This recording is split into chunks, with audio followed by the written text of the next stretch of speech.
한덕수 대망론에 고향 호남이 들썩한다. 그러니 이재명이 촉인자. 이재명은 이 호남이 지금 가장 문제입니다. 이재명에게 있어서 호남에서 그전처럼 이 민주당 후보가 90% 몰표를 받아 와야지 당선될까 말까 하는데 지금 호남 민심이 이재명에게서 많이 등을 돌리고 있죠. 최근에 지난번에 보궐선거에서 담양 군수 전남 담양 군수 선거에서 오히려 조국당에게 뺏겼습니다. 그러니 이재명은 좀 호남 민심을 잡으려고 계속 윤석열 전 대통령의 12.3 계엄을 5.18 강조 5.18과 연결시켜서 자극적으로 이렇게 선동을 하는 그런 모습을 계속 보이고 있고, 또 최근에 그 강주에 10조 원짜리 AI 기술센터를 지어주겠다 이렇게 또 공약도 하고 있는 상황인데, 그런데도 그 호남 민심이 이재명에게 잘 가지 않고 있는데 이 한덕수라는 이 변수가 돌출하는 바람에 이재명은 지금 급당황을 하고 있는 상황이죠. 자, 일단 이 한덕수 대행 제가 오늘 혼술 시간에 말씀드렸지만은 핵심만 다시 정리를 해서 간략하게 말씀드리면은 오늘 그 여론조사 공정의 의뢰에서 대일련이 조사해서 발표한 거에 따르면은 대선 3자 가상 대결이 있었는데 이 대상이 여론조사 대상이 누구냐면 무당청입니다. 무당청. 지지 정당 없다, 잘 모르겠다 이렇게 다른 여론조사에서 응답을 한 무당청, 그러니까 소위 말하는 중도청이죠. 중도청. 지금 가장 이 김문수 후보 같은 경우는 중도청에 대한 소구력이 약하다, 외연 확장이 어렵다, 이게 프레임을 다 그렇게 걸어놨죠. 프레임을 다 걸어놨어. 특히 좌파에서도 그런 막 프레임을 걸었습니다. 김문수 나오면 땡큐, 자기들은 짐짓 그렇게 하면서 이 중도청에서 김문수를 안 찍을 거야, 이런 프레임을 막 걸어놨죠. 그리고 오히려 지금 중도청에서는 한동훈이나 안철수가 아주 그 흡입력이 있을 거야 이렇게 하는데, 오늘 데일리안 조사에서는 정반대의 결과가 나왔습니다. 대선 3자 가상 대결을 했는데 이재명을 상초로 놓고 그다음에 국민의힘 대선 후보 경선 주자들을 쭉 놓고 그다음에 한쪽에서는 1대1로 하면 그러니까 3자 대결에서 이준석을 넣었습니다. 이준석은 그래서 여기서 뭐 9%, 8%, 뭐 10% 이렇게 받았는데 이준석은 별 의미 없는 것이고, 일단 그 이재명 대 국힘의힘 조사 결과를 보면은, 그러니까 이 조사 대상자가 무당청입니다. 무당청. 중도청이라고 소위 말하는 무당청인데 이재명이 32.9인데 한덕수가 30.4. 불과 2.5%포인트 차이 났습니다. 중도청에서. 그러니까 한덕수의 중도 확장력이 있다는 것이죠. 그 다음에 이재명 대 김문수 32.6 대 23.1. 여기도 한덕수가 가장 중도 확장력이 있지만은 김문수가 그 다음에 올라갔습니다. 김문수가 그 다음이고, 그 다음에 이재명 대 나경원이 또 9% 남짓. 이재명 32.1 대 나경원 21.8. 그러니까 이재명과 붙었을 때 그 가장 중도청에서 중도청 표를 흡수할 수 있는 순서가 오히려 한덕수가 1위, 그 다음에 김문수가 2위, 나경원이 3위, 이런 결과가 나온 겁니다. 그냥 간념적으로 그 안철수나 이 한동훈이 이 윤석열 대통령 탄핵에 뭐 찬성을 했다고 해서 아마 중도청에서 이 두 사람을 좋아할 거다, 뭐 이런 식으로 계속 그 프레임을 또 이것도 만들었지만은 실제 조사에서는 그렇지 않은 거죠. 가장 그 이재명과 맞붙었을 때 경쟁력이 중도청 경쟁력이 있는 사람이 한덕수, 김문수, 나경원 순으로 나온 겁니다. 그 다음이 안철수, 한동훈, 홍준표. 홍준표가 가장 경쟁력이 없다. 한동훈하고 비슷합니다. 이재명이 31.7, 안철수 19.9. 그러니까 이 두 자릿수 11% 두 자릿수 차이가 나죠. 이재명이 33.2, 한동훈이 20.2. 여기도 12%, 13% 차이가 납니다. 그 다음에 이재명이 31.8, 홍준표 21.8. 여기서도 20%포인트 차이가 나죠. 자, 그래서 10%포인트입니다. 31.8 대 21.8. 두 자릿수 차이가 나는데 오히려 중도층에서 경쟁력 있는 사람은 한덕수, 김문수, 나경원이다. 이재명과 이렇게 옆에 이준석 끼워서 3자 대결을 벌였을 때, 자, 그런 결과가 나왔습니다. 그래서, 나경원이 상당히 지금 치고 올라가는, 그런 이 구도를 보이고 있습니다.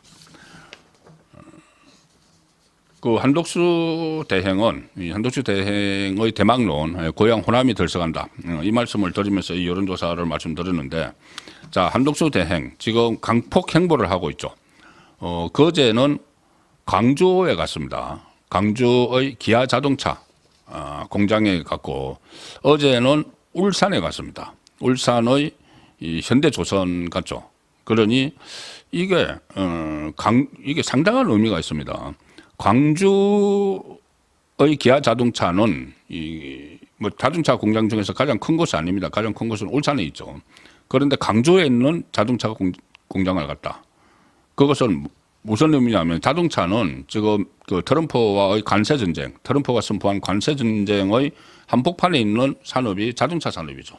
그래서 지금 그 한독수 대행이 트럼프를 만나러 관세 협상 때문에 트럼프를 만나러 미국으로 가서 단판을 지어서 빅딜을 할 수 있다는 것을 어제 제가 말씀을 드렸죠. 오늘도 그 가능성이 계속 남아 있습니다. 그런 상황에서 자동차 산업이 그 중심으로 자리 잡고 있는 광주에 가서 관세 전쟁을 관세 전쟁의 중심에 있는 자동차 산업의 현장에 가는 겁니다. 그리고 또 광주, 호남을 간 거죠. 호남은 심장에 간 거죠. 본인은 전주 출신, 전북 전주 출신인데 호남은 심장에 갔습니다. 그리고 어제는 울산에 갔는데 울산의 조선소로 갔습니다. 조선은 이 트럼프가 한국 조선 산업에 가장 큰 관심을 갖고 있죠. 그때 윤석열 전 대통령과 그때 당선인 시절에 트럼프가 당선인 시절에 통화를 하면서 여러 가지 이제 청구서만 내밀 것이다. 주한미군 방위비 분담 문제, 뭐 무역 적자 문제 청구서를 내밀 것이라고 했는데 실제 그때 트럼프가 한국의 조선 산업의 조선 기술력에 대해서 협력을 하고 싶다는 뜻을 피력했고, 그리고 한독수 대행과 전화 통화를 며칠 전에 할 때도 조선 산업 이야기를 했습니다. 그래서 현대 조선을 찾아간 것이죠. 그런데 거기서는 또 공교롭게 울산, 영남입니다. 그 전날은 호남. 그래서 호남, 영남 이렇게 강폭 행보를 하는 그 상황이고, 또 관세 전쟁 그리고 트럼프와의 그 교역과 연결된 그 현장을 찾아갔다는 점에서 상당히 잘 짜여진 이 행보다는 생각이 들고, 또 그렇게 했을 뿐만 아니라 어제 호남, 오늘 영남에 가서, 그제 호남, 어제 영남에 가서 뭐 천원 백반집 이런 데 그 사회 공헌을 하는, 그리고 돈가스집, 결식 아동을 도우는 돈가스집, 거기도 메시지를 보내는, 그리고 후원을 하는 이런 그 어떻게 보면 대선 주자로서의 행보를 보이고 있습니다. 자, 그래서 호남에 상당히 관심을 가지고 또 접근을 하는데, 여기서 제가 하나 말씀드릴 것이, 지금 좌파에서 또는 이 국민의힘 경선주자들 사이에서도 그런 이야기가 나옵니다. 아니, 왜 한동훈 대통령 권한 대행이 대선 행보를 하느냐, 왜 정치 행보를 하느냐, 이렇게 이야기를 하죠. 그리고 왜 지금 심판인데 대선 관리를 하는데 왜 자꾸 나중에 나오려고 하느냐, 왜 심판을 손수로 뛰려고 하느냐, 이렇게 이야기를 하지만, 이건 평상시 같으면은 그런 말을 할 수도 있죠. 근데 지금은 완전히 비상시입니다. 비상시국입니다. 이재명을 막아야 됩니다. 이재명이 집권을 하면은 대한민국이 엄청난 재앙에 빠지기 때문에 이재명을 막기 위해서, 이재명은 지금 과연 대선에 나올 자격이 있어서 대선에 나오는 거 아니죠. 지금 5건의 재판을 받고 있는 사람이, 그리고 수사도 아직 많이 있습니다. 수사가 지금 중단되다시피 했는데, 정자동 그런 수사, 또 후원금 쪼개기, 이것도 지금 고발이 돼 있고, 정치자금 저쪽에 뭐 이해찬 쪽에서 여의도에 비선캠프 만든 거, 이런 거 다 수사 대상인데 지금 재판도 계속 진행이 되고 있는데 대선에 나갔습니다. 자기가 정권을 잡아서 다 없애려고, 자기 범죄를 다 없애려고. 그럼 그 없애는 과정에서 얼마나 큰 혼란이 일어나겠습니까? 그걸 막기 위해서는 약간 이렇게 어느 정도 명분이 약하더라도 할 수 있는 건 다 해야죠. 그걸 막기 위해서. 자, 그래서 지금 한가하게 무슨 뭐 명분이 없다 이런 이야기를 할 때가 아니라는 점을 말씀을 드리고, 자, 호남, 지금 이재명은 호남에서 지지세가 빠지고 있는데 한독수 대망론의 그 고향 호남이 들썩한다 이 이야기를 지금 드리고 있는 참이었죠. 자, 이 구글 트렌드라는 게 있습니다. 구글 트렌드 뭐냐면은 이 구글에서 특정 기간에 특정 대상의 구글 검색량을 검색하는 양을 1부터 100까지 사이로 수치화를 해서 보여주는 일종의 빅데이터 서비스죠. 그 검색량이 많아질수록, 그러니까 1에서 100 사이에서 그 올라가 있을수록 구글 트렌드 상의 수치도 증가를 해서 키워드에 대한 온라인성 관심도를 살펴볼 수 있다. 그 이야기죠. 그러니까는 얼마나 검색을 했는지, 이 인물에 대해서 검색을 했는지, 가령 대선이 지금 벌어지고 있는데, 그러면은 이재명 검색을 많이 했느냐, 윤석열 대통령 검색을 많이 했느냐, 이렇게 해서 그것이 이제 구글 트렌드로 이렇게 보여주는, 그 수치가 있는데, 지금 국민의힘 경선 레이스가 시작이 됐지만은 포털 검색어를 장악을 하는 키워드는 경선이 아니고 오히려 한독수 대통령 권한대행이다. 이런 것이 지금 수치로 나왔습니다.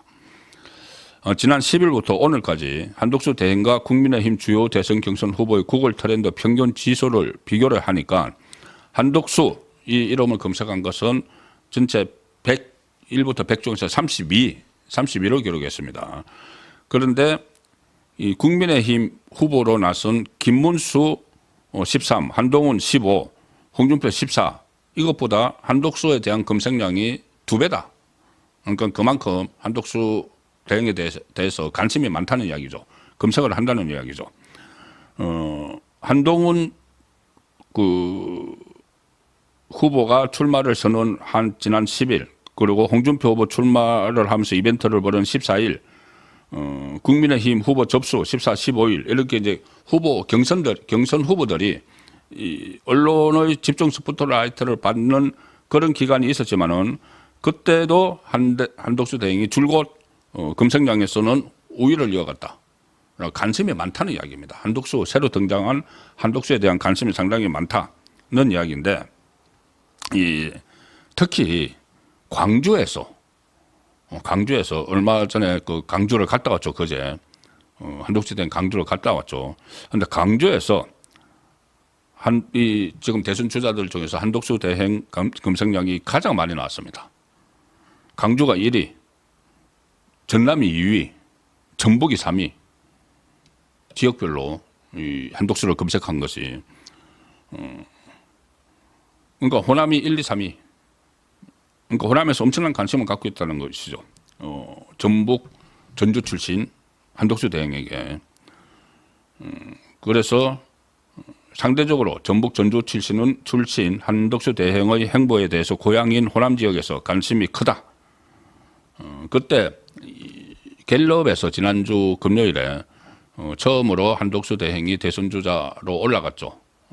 차기 대통령감으로 그 선호도 조사에서. 거기는 갤럽은 주관식이기 때문에 거기 올라가기가 쉽지가 않습니다. 한번 올라가면은 다른 여론조사에서도 다 이제 그 표본이 되죠. 다른 여론조사에서도 다 들어갔는데 거기서 이제 처음 올라가서 2%가 나왔습니다. 아마 내일 발표가 되면은 어느 정도 훨씬 더 올라갔을 텐데 2%가 첫 등장할 때 2%가 나왔습니다. 이건 갤럽에서. 갤럽은 원래 처음 등장할 때 윤석열 전 대통령도 한 2%로 시작을 했고 딱 2% 정도로 시작을 하죠. 그런데 그때 호남에서 처음 등장하는데 호남에서 5%를 기록을 했습니다. 이재명이 버티고 있는 거 호남, 또 조국당도 그 호남을 기반으로 사실상 하고 있죠. 그런데 거기서 2%, 호남에서는 5%를 기록했습니다. 그리고 네이버, 조금 전에 그것은 이제 구글 포털 사이트 중에서 구글 이야기고, 네이버에서도 한독수 대행에 대한 검색량이 두드러졌습니다. 네이버도 검색어 트렌드가 있는데 거기에 따르면은 6일부터 16일까지 지난달 6일부터 지난 16일까지 한 달 동안 네이버에서 한독수 대행과 김문수, 한동훈, 홍준표 검색량을 비교를 하니까 한 달 중에서 21일 동안 21일 동안 한독수 대행이 검색량 1위를 기록했다. 한독수에 대한 관심이 굉장히 많다는 그 이야기입니다. 자, 이렇게 되니까 이재명 쪽이 화들짝 놀랐죠. 화들짝 놀라서 안 그래도 지금 호남 지지율이 떨어지고 있고 호남에서도 비호감도가 굉장히 높습니다. 잠시 후에 제가 구체적인 그 수치를 설명을 드릴 텐데, 그리고 담양 군수 선거도 놓치고 이런 상황인데 한독수가 호남에 대해서 이렇게 많은 관심을 끌고 있으니 바짝 긴장을 했죠. 그래서 한독수 대행에 대해서 그때 탄핵을 또 재탄핵, 다시 탄핵을 한다고 했었죠. 대통령목 헌법재판관 후보자 지명 2명을 했다고. 그런데 그 후보자 지명을 한 것이 어제 헌재에서 또 헌재가 이재명에게 부역을 하느라고 가처분 신청을 인용을 해버렸습니다. 그래서 절차를 진행하지 못하게 됐는데, 만약에 이렇게 됐다면은 그 2명을 지명을 이미 했기 때문에, 그런데 헌재에서 그것을 지명이 무효라고 이 가처분 신청에서 인용을 해버렸기 때문에 당연히 한독수에게 책임을 물어서 한독수를 파면한다고 탄핵한다고 나와야 되죠. 다시 탄핵을 하겠다고 나와야 되죠. 여태까지 해온 그 행태대로 하면은. 그런데 탄핵을 유보하겠다. 왜? 괜히 탄핵을 했다가 역풍을 맞아서 한독수의 체급을 키워줄 수가 있으니까 유보하겠다. 이렇게 이야기를 했습니다. 노정면 민주당 원내대변인이 한독수 탄핵안은 일단 유보된 상태다. 추후 다른 사유가 생기면 당 차원에서 새롭게 검토하겠다. 자, 이렇게 이야기를 했습니다. 역풍, 한독수 지금 짐짓 좌파 패널들은 방송에 나와서 뭐 한독수 나오면 땡큐 뭐 이런 식으로 이야기를 하고 있지만은 실제로는 그렇지 않다는 것입니다. 자, 상당히 두려워하고 있다. 한독수에 대해서. 자, 그런데 그러면 국민의힘 경선에 나선 사람들은 도대체 또 뭐가 되느냐 이런 이야기도 지금 많이 나오죠.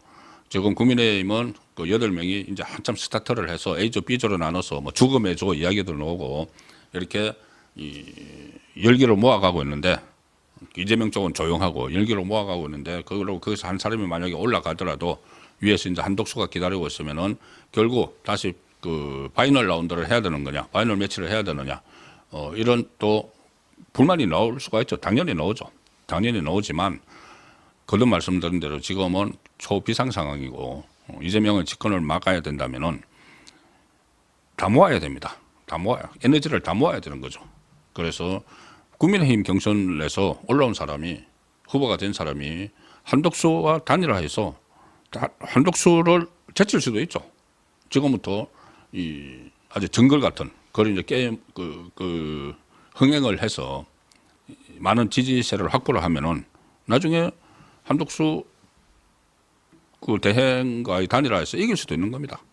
그러면은 한독수 대행은 외연 확장성이 있으니까 거기서 같이 총괄선대위원장을 하든지 해서 쭉 나갈 수가 있는 상황이죠. 자, 그런데 이제 그 두 사람, 이제 김문수 후보가 가장 유력하다, 국민의힘 후보로. 그것이 이제 전제를 하고 이야기를 하지만은 또 한 사람이 다크호스로 급부상하고 있는 사람이 있죠. 바로 제가 조금 전에 설명드린 나경원 후보입니다.